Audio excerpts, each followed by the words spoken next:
2021, está no ar o programa Matracas Ancestrais, que faz parte da rede que tem o mesmo nome e que faz parte também da TV Matracas. Hoje é uma edição especial e voltada para a literatura produzida em Angola. O nosso convidado é João Fernando André, que é angolano e que concederá a entrevista diretamente de Luanda, Angola. João Fernando, um abraço, uma boa tarde. É um prazer tê-lo aqui no programa Matracas Ancestrais.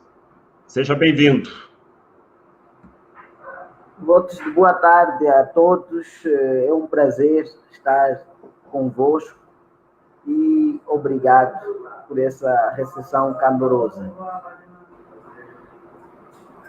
João Fernando, faz parte da tradição aqui do programa Matracas Ancestrais, na abertura da entrevista, pedir para o convidado, para a convidada, falar da própria vida, da própria trajetória.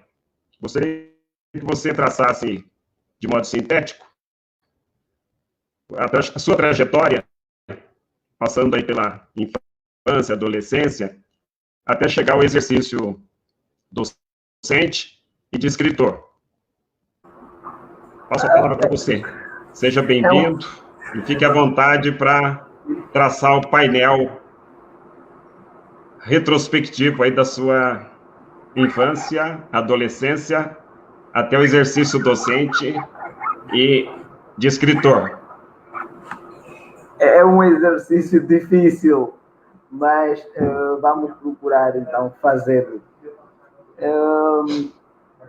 Sempre fui muito dedicado aos estudos, se calhar porque achava eu que era dos poucos meios que tinha para me fazer sentir na sociedade. E daí então tomei consciência das coisas muito cedo. Costumo dizer muitas vezes em entrevistas que a vida roubou-me a infância e parte da adolescência.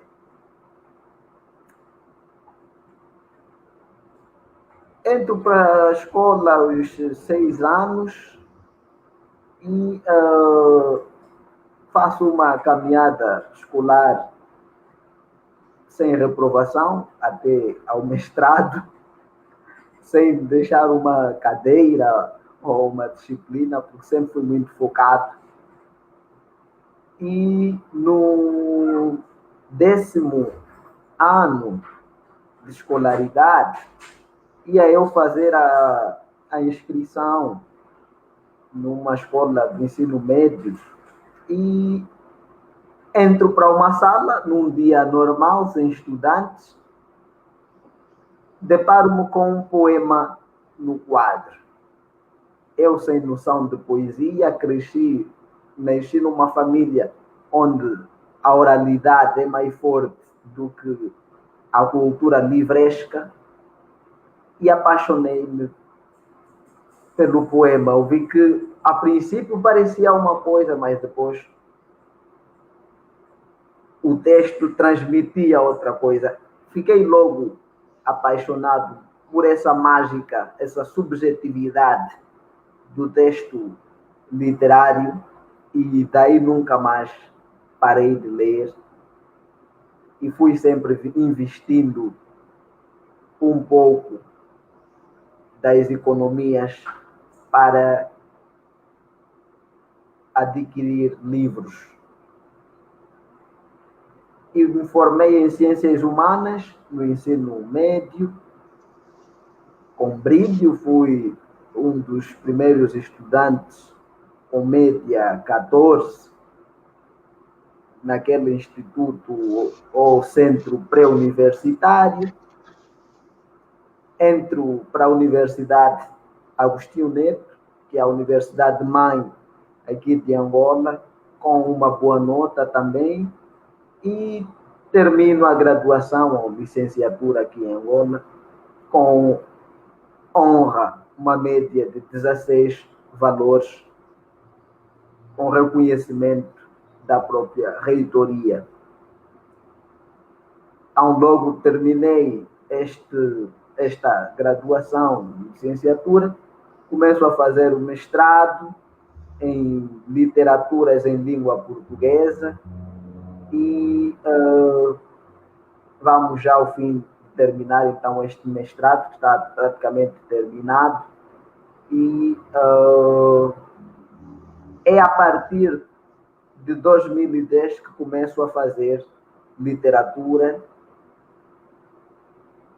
rabiscos, textos que hoje, olhando para eles, foram marcos, mas ainda bem que não os publicamos, porque, como dizia o Camões, mudam-se os tempos, mudam-se as vontades e as coisas atualizam-se. Mas tudo vale a pena quando a mente não é pequena. Começo a dar aulas em docência em 2012, e em 2012 começo como professor de inglês. Depois começo a dar aulas de português e português língua estrangeira, e depois então fui para o ensino superior e outros cursos normais, literatura em língua portuguesa, crítica literária, literatura angolana, análise textual e outros semelhantes. Bom, acho que fica muita coisa, mas é isso que podíamos dizer. É um exercício difícil falar de nós, mas é esse exercício de memória, é mesmo ancestral isso, fazer esse percurso. E hoje vamos fazendo, então, marcando o tempo como colunista em jornais públicos e privados, aqui a imprensa pública e a imprensa privada aqui em Angola, e em revistas nacionais e internacionais. E é isto, podemos dizer. Legal. Obrigado aí pelo painel memorialístico a respeito da sua trajetória até o momento atual. Eu gostaria de indagar de você, João Fernando, como você enquadra a literatura angolana no universo das literaturas. E passo a palavra para você. A literatura angolana no universo da literatura ou mundial é uma das literaturas que devia ser tida mais em conta do que é tida. Por quê? Porque estamos a falar daquela literatura que nos PANOP é dela que surge a primeira obra literária na África de língua oficial portuguesa. Estamos a falar da obra de Maia Ferreira. Maia Ferreira vai escrever o poemário Espontaneidades da Minha Alma às Senhoras Africanas. Esta literatura angolana tem muitos bons nomes, é das mais pujantes aqui para os PANOPs, estando para os que gostam de estudos comparativos, vai fazendo frente em termos de criatividade, ruptura e temática com as literaturas que é portuguesa e brasileira. Neste grupo da CPLP, ao falarmos da literatura em língua portuguesa, a literatura angolana aparece como a terceira literatura mais pujante, seguir a literatura brasileira. Então, consegue-se notar aí a importância desta literatura, comparando com as outras literaturas, ou seja, a sua visão, o seu barco neste mar de letras.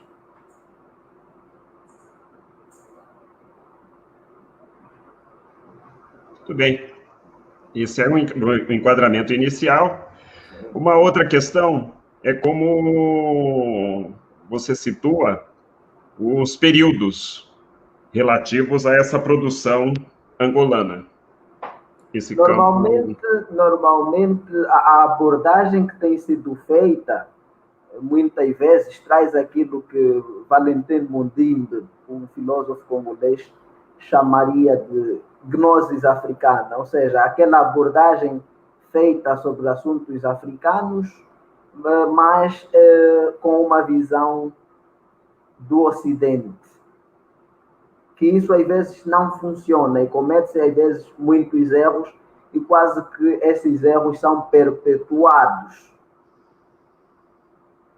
E aqui, para citar uma falha, temos uma obra muito usada nos estudos da literatura angolana, que é a obra do professor Pires Laranjeira, que vai apresentar 7 períodos para a instituição Literatura Angolana e, em primeiro lugar, apresentando um período de incipiência. Esse período de incipiência, para o mesmo, é aquele onde há elementos da oratura e depois deixa ele o aspecto oral e passa para o escrito. A instituição Literatura Angolana deve ser repartida em dois compartimentos. Estamos aqui a dizer, de um lado, da oratura, estamos a falar de literatura angolana oral, baseada na palavra dita.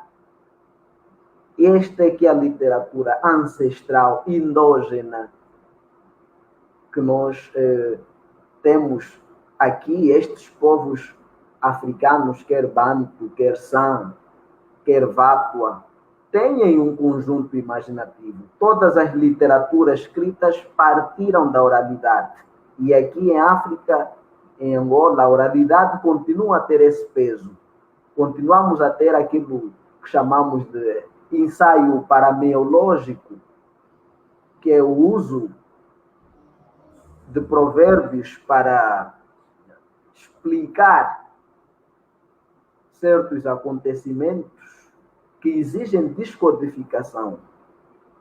Temos um conjunto de contos e temos escritores hoje que vão beber desta literatura oral para fazerem os seus textos escritos. Temos o caso, por exemplo, de Zé Tucunha, temos o caso de Jota Cipitale, que vão beber, ou David Capelinguena, que vão beber nesta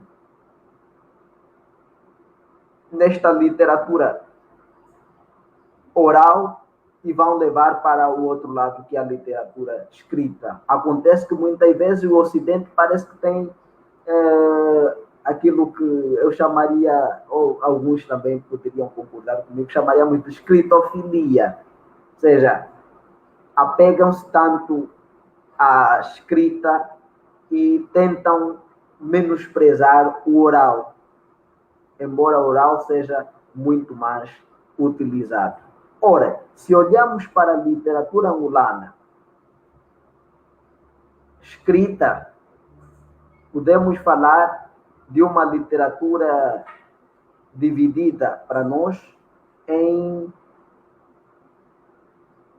4 períodos. Estes 4 períodos, aqui a se ter em conta, não 7, mas 4, teríamos uma literatura, um período pré-mensagem. Este período pré-mensagem seria marcado por toda a produção que vai surgir do século XVII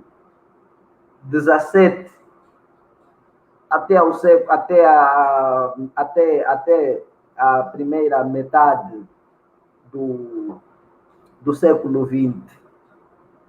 É uma literatura que muitas vezes é associada à literatura colonial portuguesa.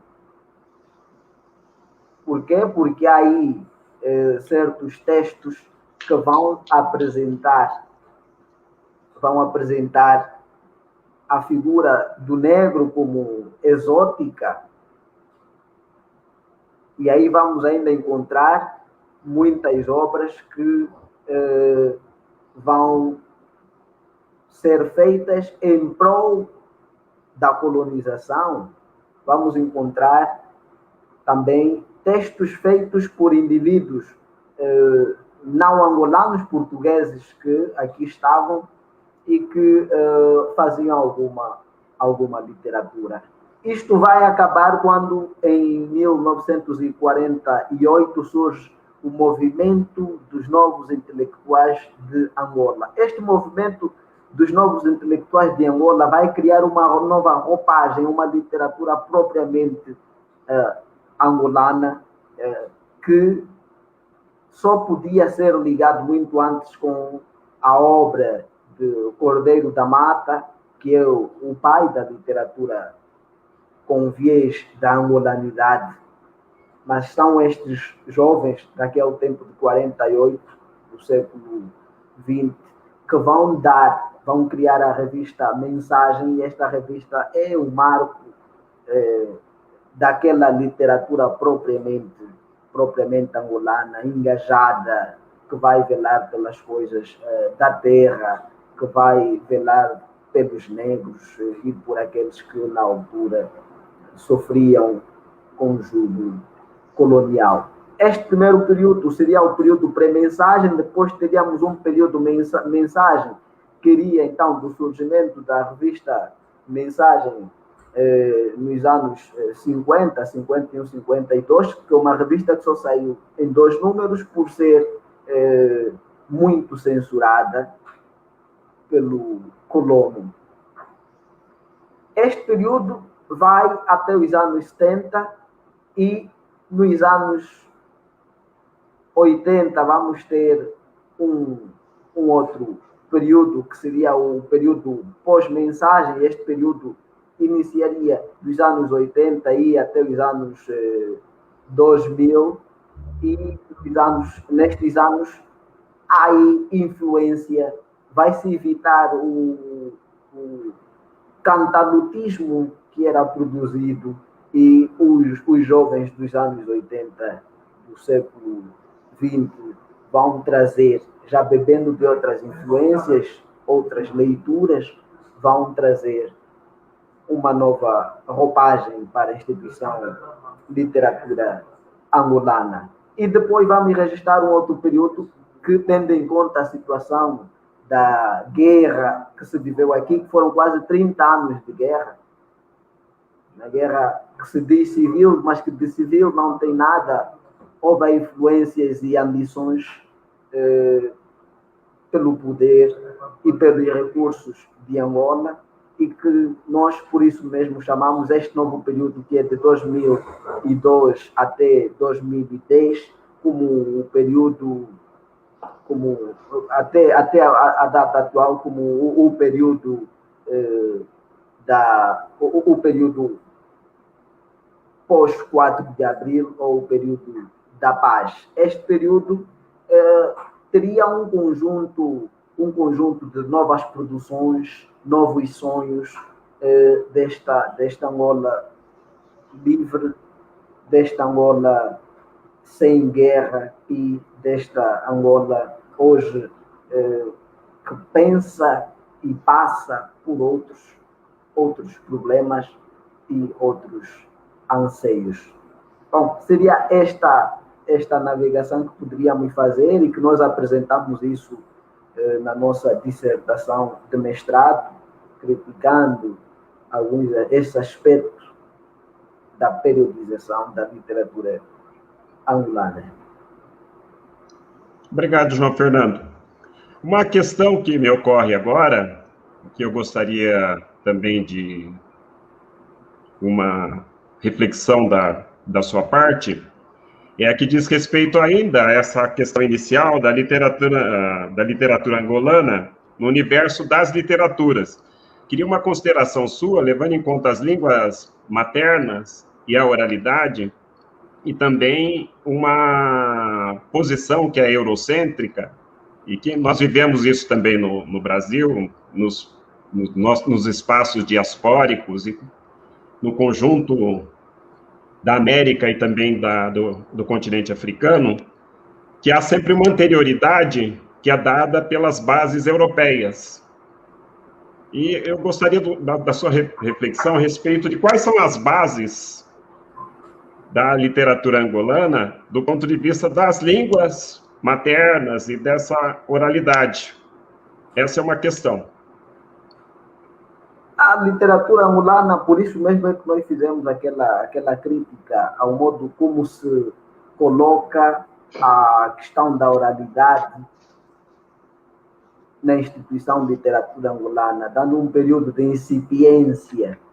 Ao se dizer incipiência, está-se a dizer que quase que não há literatura antes do contacto com os portugueses. Isso não é verdade.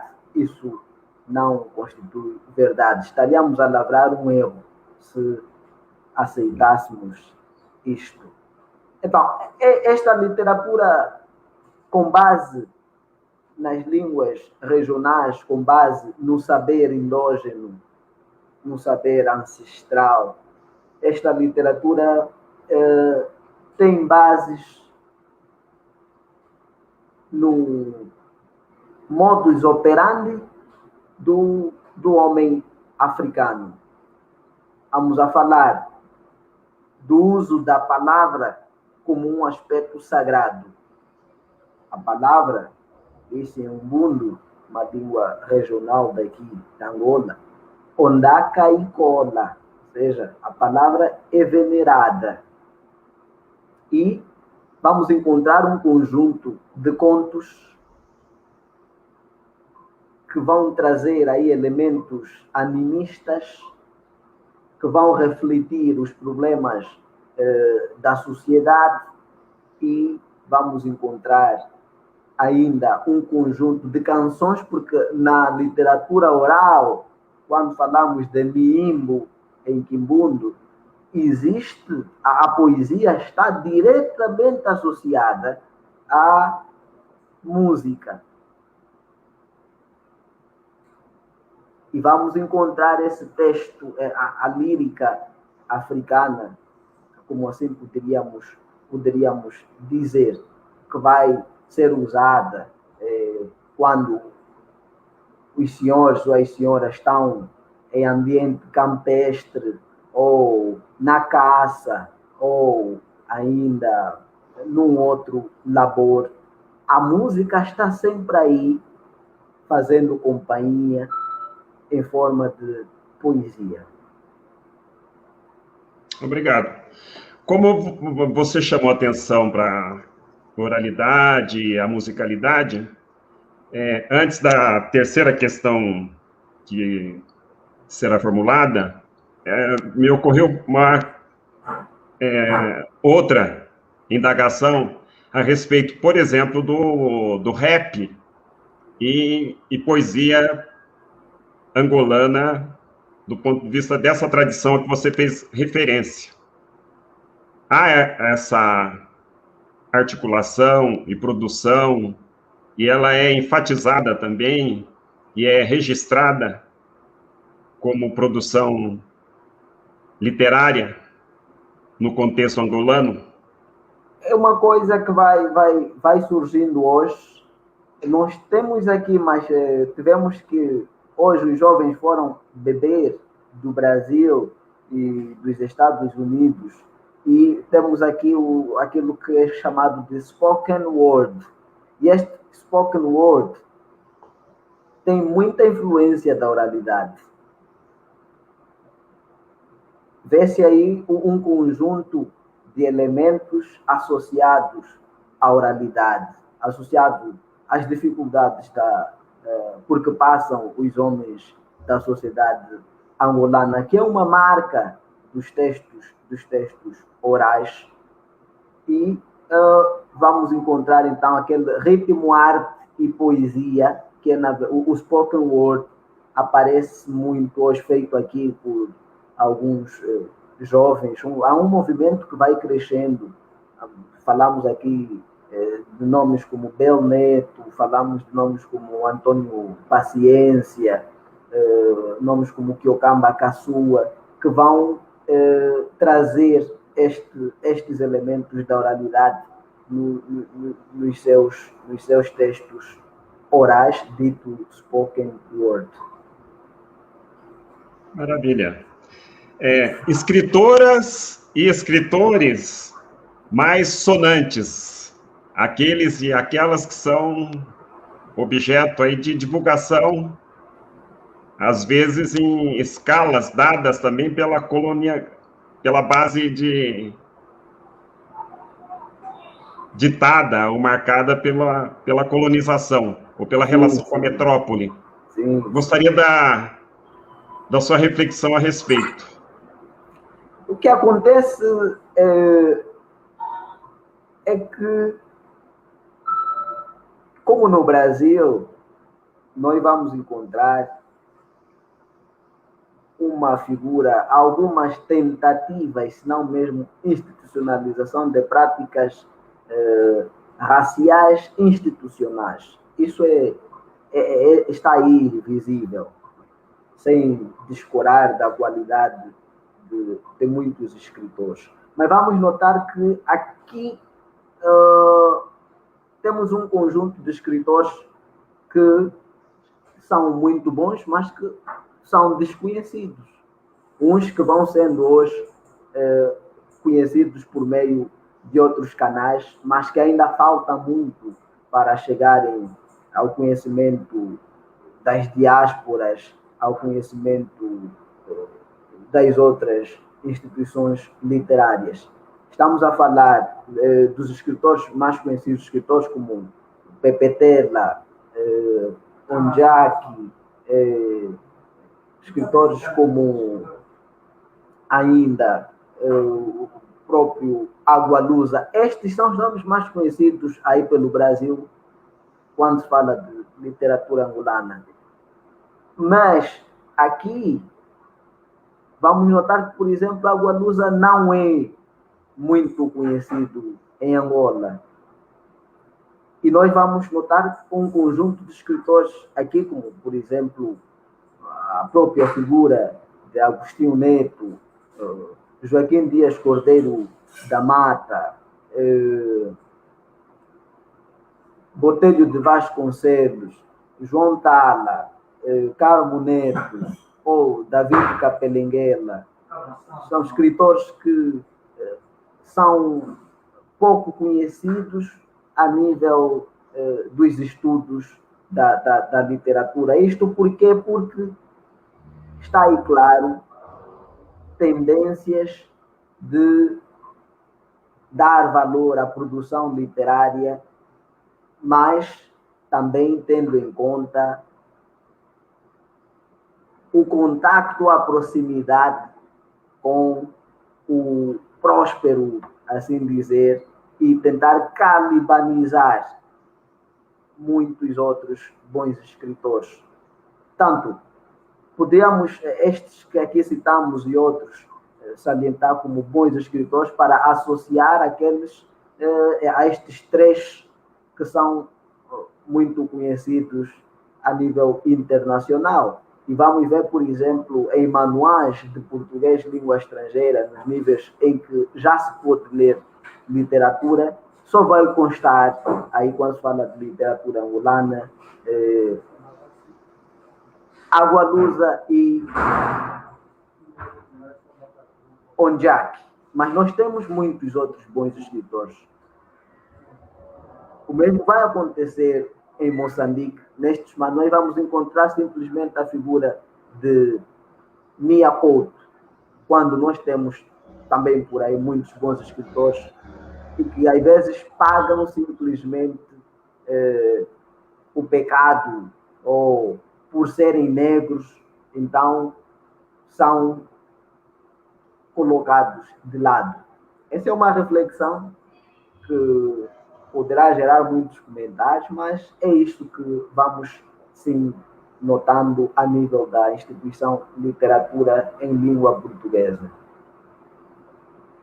É uma verdade, porque a crítica e a historiografia, elas chegam antes das obras, e elas são mediadas, intermediadas pelas instituições. No caso, as universidades brasileiras, para trazer como exemplo o nosso Brasil, e também o sistema de comunicação no Brasil, eles valorizam exatamente esses autores, especialmente africanos, ou luso-africanos, brancos e ou afetados pela colônia. Então, sua reflexão tem a minha concordância na íntegra. Uma outra questão muito produtiva aqui para o nosso encontro, ela diz respeito aos prêmios literários, que também são, muitas vezes, articulados e produzidos a partir dessas mesmas referências dadas pela colonização e pelo racismo. A palavra volta para você, para matracar a respeito. É verdade, é verdade. Temos aqui os grandes, só notamos os 2 grandes prémios em língua portuguesa e vamos ver que há aí práticas que tendem para o racismo, práticas que tendem para a valorização apenas grande parte daqueles que estão direto ou indiretamente associados à lusofonia, aqui dizer, a pele branca ou a criolidade. Só notamos quantos venceram, quais são os escritores que venceram o prêmio Camões, quais são os escritores que venceram o prêmio Oceanos, que são os 2 grandes prêmios que nós temos. E aí vamos notar que temos muitos bons escritores que, infelizmente, não chegam a vencer esses prêmios simplesmente porque as instituições olham para estes prêmios e como continuidade do lusotropicalismo. E nós vamos notar também um conjunto de prêmios aqui em Angola, por exemplo, que vai acontecer um pouco o contrário. Há aqui prêmios, há poucos prêmios na instituição de literatura angolana. Podemos dizer os mais badalados, aqueles que tendem a ter alguma frequência, são o prêmio Antônio Jacinto e o prêmio Sagrada Esperança. Muitos outros surgem um ano e depois desaparecem. Há prêmios até que surgem simplesmente para beneficiarem certas pessoas num ou 2 anos e depois o próprio prêmio desaparece. Fazia simplesmente parte de uma agenda.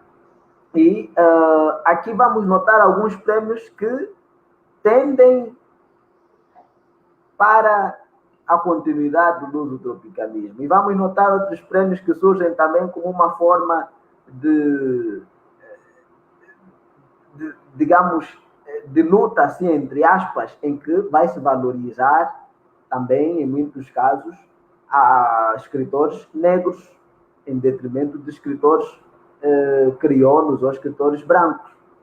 Quer dizer, estamos aqui, vamos notar aqui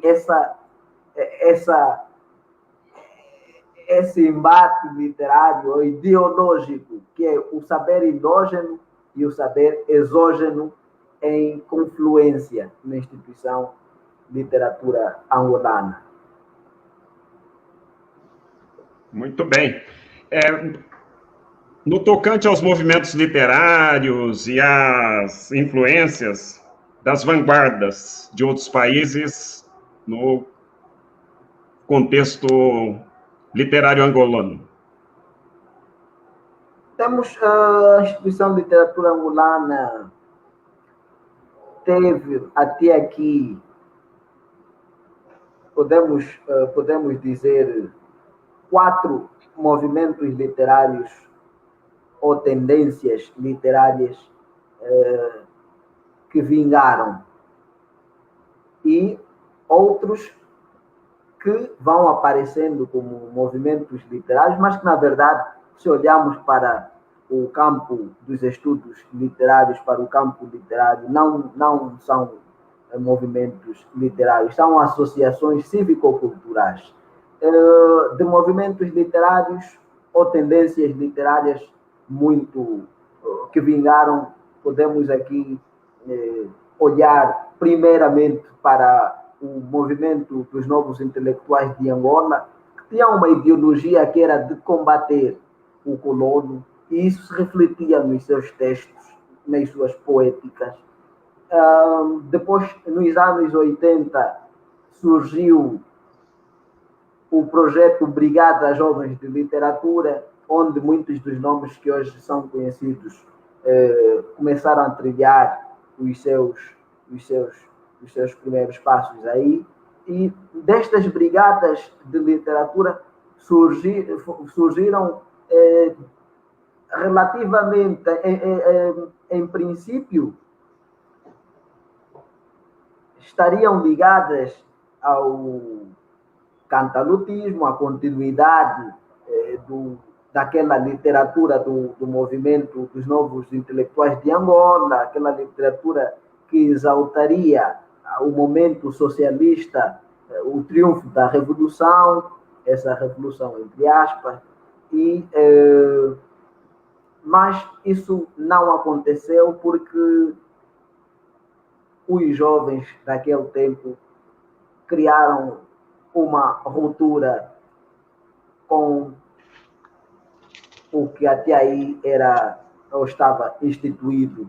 É assim que vai surgir também um movimento conhecido como Quichímbula, um movimento cultural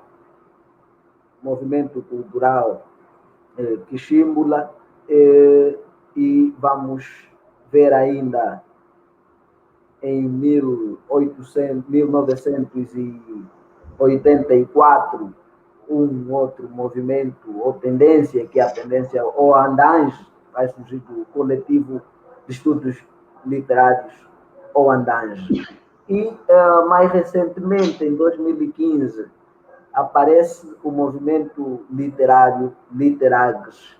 Estes 4 ou 5 movimentos marcaram e influenciados por elementos quer do neorrealismo, quer do realismo, quer do surrealismo e quer do concretismo, e também procurando aqui a base, como é o caso do Quichímbula e do Ohandange, vão procurar beber da oralidade, do texto oral, da literatura oral, trazer o oral para o escrito, ou recriar o texto oral de matriz africana para o texto literário propriamente dito.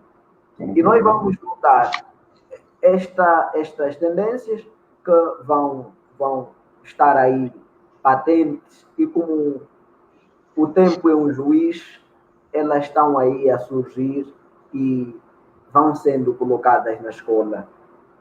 Quase que nas instituições de ensino superior não se retrata este aspecto dos movimentos literários, e como não se retrata, nós procuramos também refletir um pouco, problematizar um pouco, refletir um pouco em torno destes movimentos que foram influenciados pelas vanguardas. Aqui estamos a falar do surrealismo, do concretismo, principalmente, que vão dar apoio ao fazer poético e artístico destes escritores que vão formar e criar estas inovações e rupturas, e vão mexer com o sistema semiótico literário da instituição literatura angolana. João Fernando, a presença do sistema televisivo brasileiro e Angola. E há autores que transitam pelo sistema televisivo brasileiro e que também são acolhidos em Angola e nos demais países. Você pode dialogar com essa realidade a partir das referências que você tem em Angola? Por exemplo, a obra de Jorge Amado sempre foi muito adaptada aqui para as telenovelas, para as narrativas televisivas. E é um autor que certamente chegou a Angola e aos demais países que falam oficialmente a língua portuguesa. E há também outros autores que estão no Nordeste e que são muito bem acolhidos e que são sempre apresentados como referência. A Ana Paula Tavares, ela diz isso, que ela tem uma influência do sistema televisivo brasileiro e também ela foi muito influenciada por Manuel Bandeira, Carlos Drummond de Andrade, Jorge Amado e João Cabral de Melo Neto. Quero a sua posição a respeito, por favor. Claro, o povo brasileiro sente-se muito bem conversando com o povo angolano em relação ao povo português. Temos muitas afinidades, se calhar seja por isso. E a literatura brasileira dialoga muito com a literatura angolana, sobretudo aqui os escritores do Nordeste brasileiro. E estes, e aí foram bem citados, falar o caso de João Cabral de Melo Neto, vamos a falar de Graciliano Ramos, Guimarães Rosa. Guimarães Rosa, por exemplo, é um escritor muito conhecido, que é o escritor Luandino Vieira. Ele assume que começou a produzir a sua literatura daquele jeito porque bebeu de Guimarães Rosa. E vamos ainda ver aí a figura do baiano, claro. O Jorge Amado também é aqui muito dito. E esta literatura brasileira deu muito à literatura angolana. Há um diálogo, fala-se até mesmo do próprio movimento dos novos intelectuais de Angola. Há um estudo que vai refletir a mensagem, a revista Mensagem dos novos intelectuais de Angola e a ligação que tem com os intelectuais escritores brasileiros dos anos 50. Este diálogo do Atlântico é natural, e tanto é assim que o Brasil foi o primeiro país a reconhecer a independência de Angola.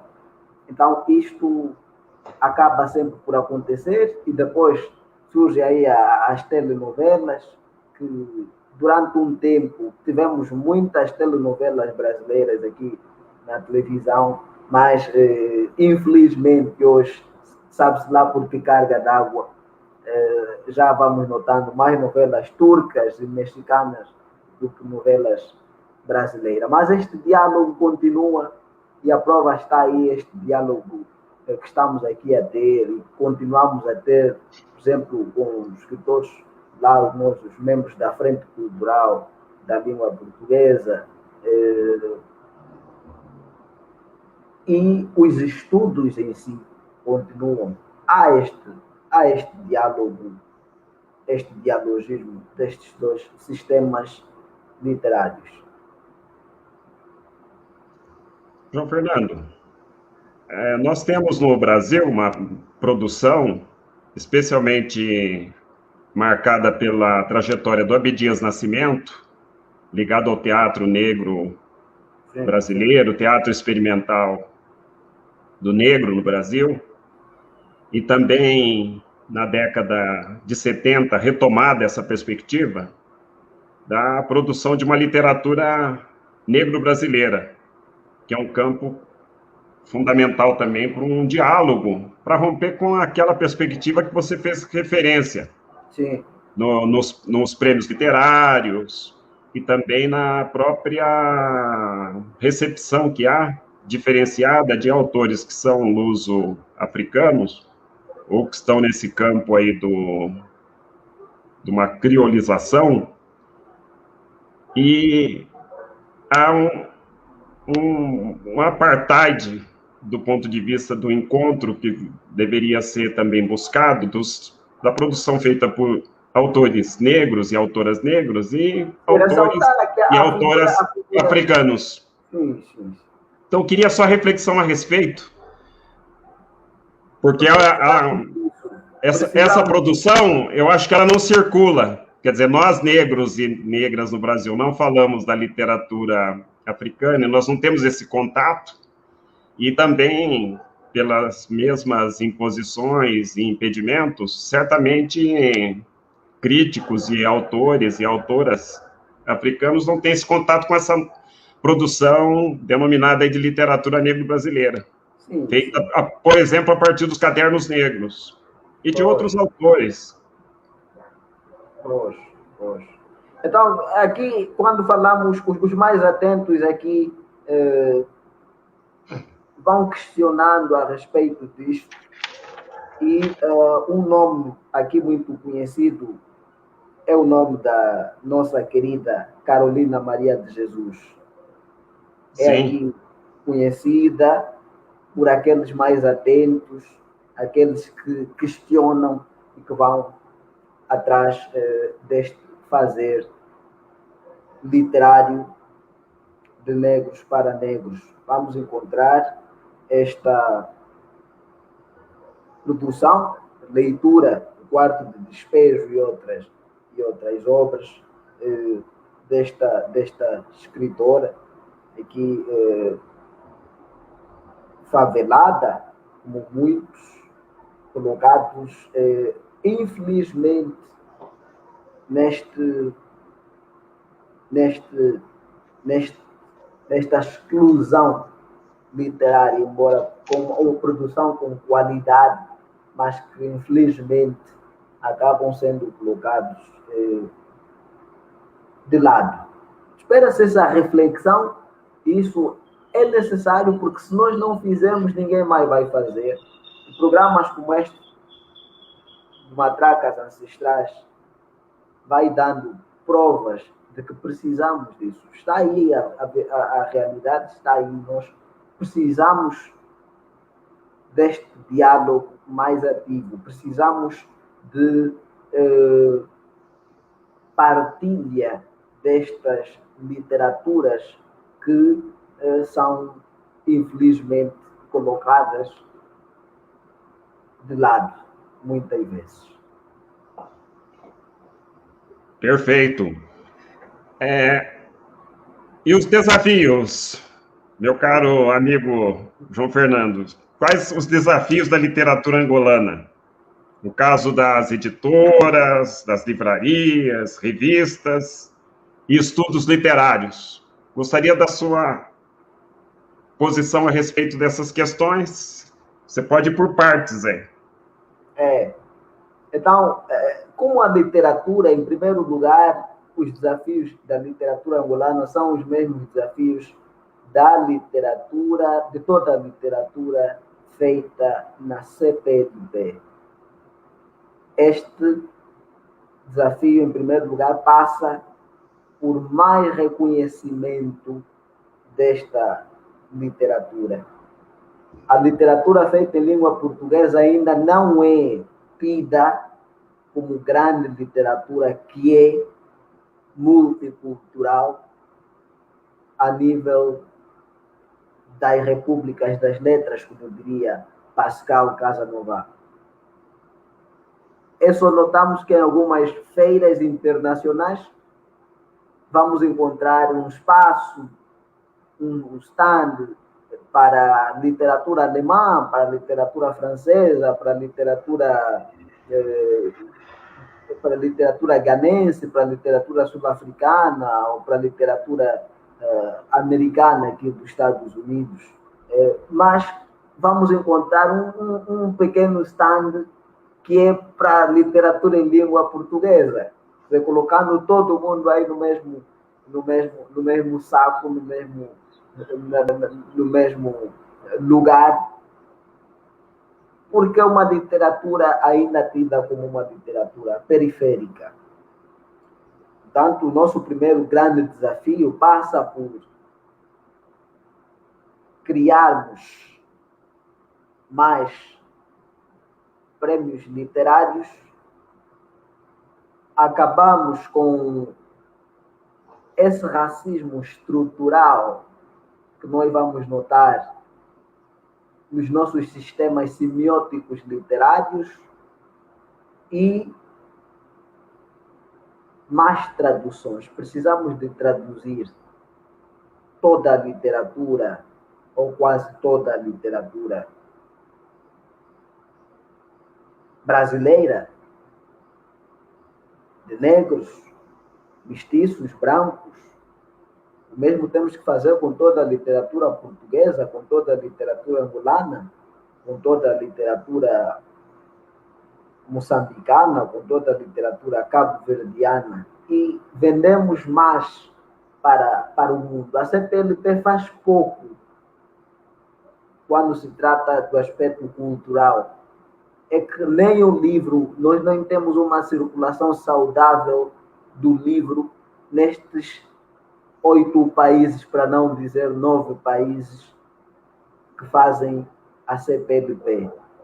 Os nossos grandes desafios, em primeiro lugar, como literaturas feitas em língua portuguesa, passam por isso.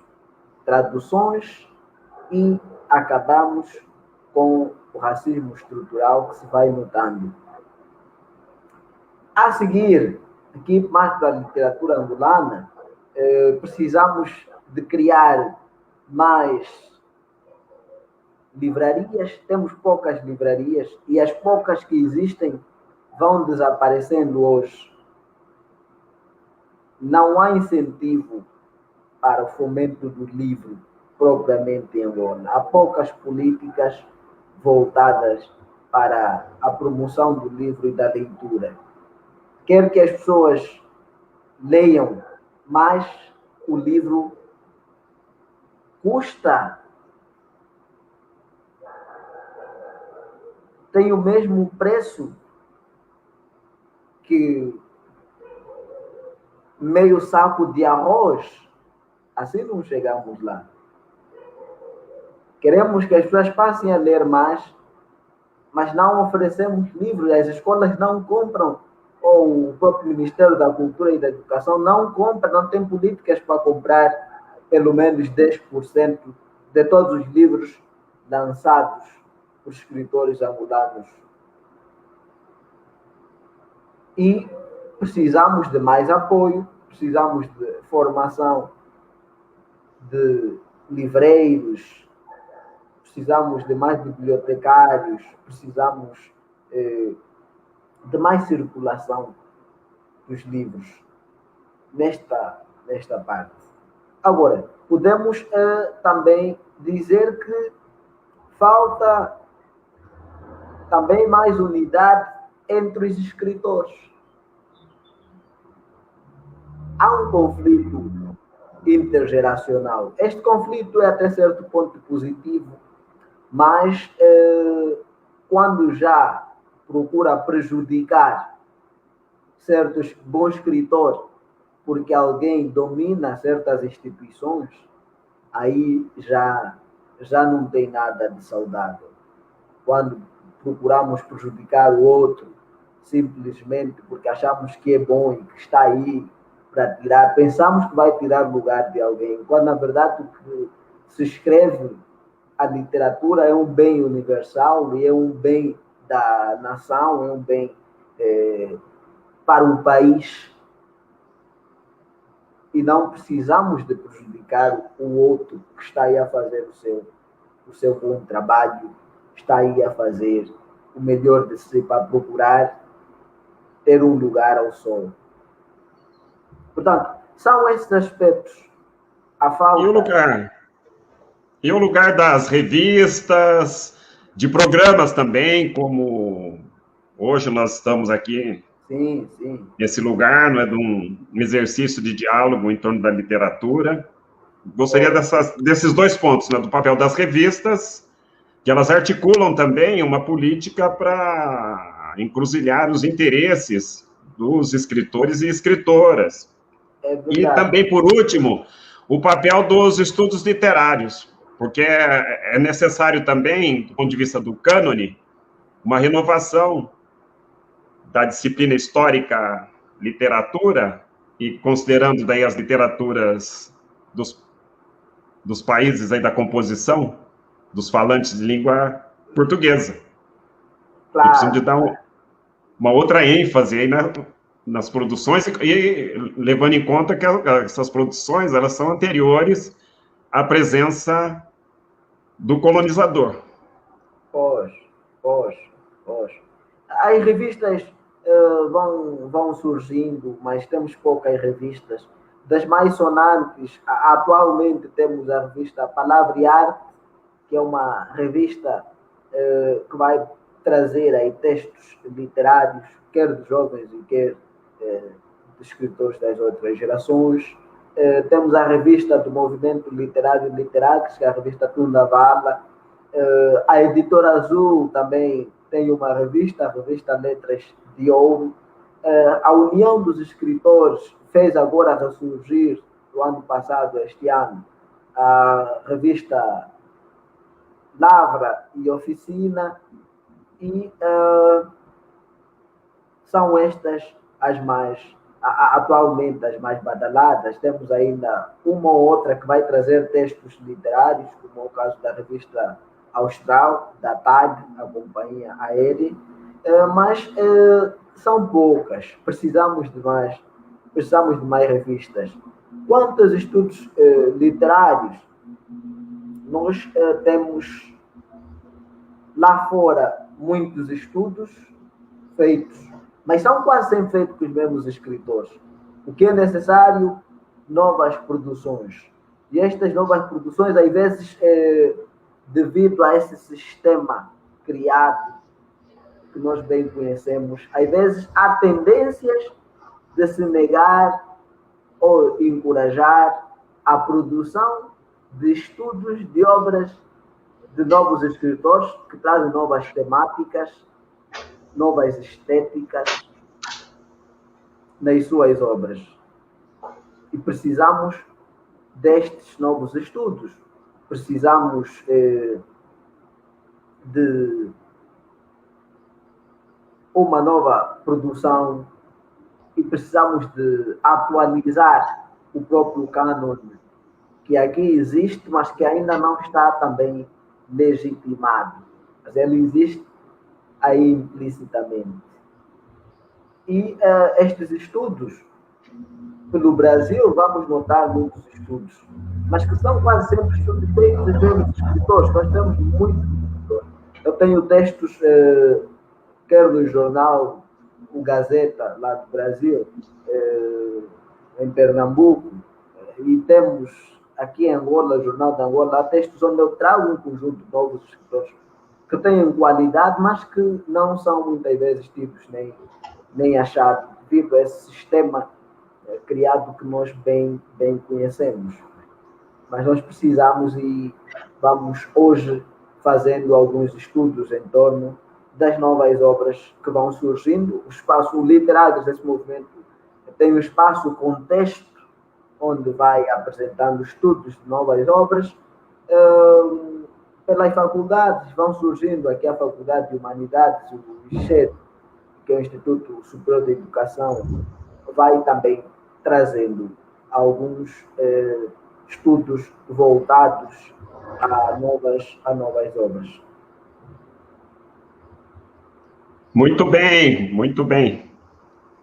Chegamos ao final do nosso encontro, de 1 hora, eu agradeço enormemente a sua participação aqui, que foi excelente, e deixo um convite. Nós gostaríamos de ter aqui na grade da TV Matracas um programa dirigido por alguém de Angola, e para cumprir esse papel de apresentar os novos escritores e escritoras, os novos e novas na dramaturgia, na poesia angolana, e também para apresentar um retrato vivo de tudo que for significativo do ponto de vista da realidade angolana. E no final do nosso encontro, nos bastidores, dialogaremos a respeito. Mas eu faço convite publicamente para você, porque é o nosso é o papel das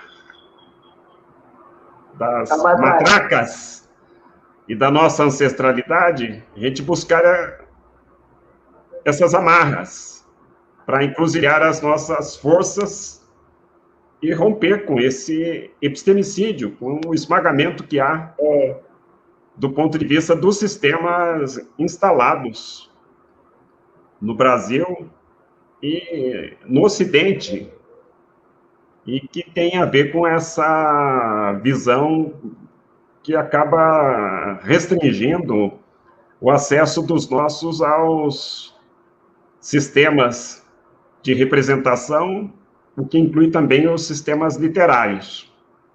Então é isso.